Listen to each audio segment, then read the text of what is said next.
সূরা ইখলাস কখন পাঠ করলে সাথে সাথে ফলাফল পাবেন? ভালো করে বুঝেন।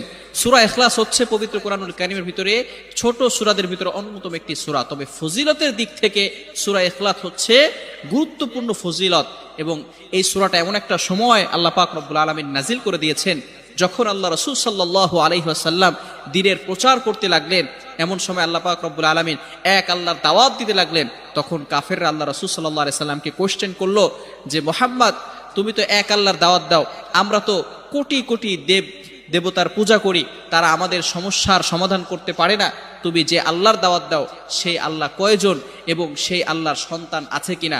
সাথে সাথে আল্লাহ পাক রব্বুল আলামিন এই কাফেরদের প্রশ্নের উত্তরে আল্লাহ রাসূল সাল্লাল্লাহু আলাইহি সাল্লামের কাছে এই সূরাটি নাজিল করলেন, কুল হুয়াল্লাহু আহাদ আল্লাহুস সামাদ লাম ইয়ালিদ ওয়া লাম ইউলাদ ওয়া লাম ইয়াকুল লাহু কুফুয়ান আহাদ। আল্লাহ পাক রব্বুল আলামিন এক, অদ্বিতীয়, এবং আল্লাহ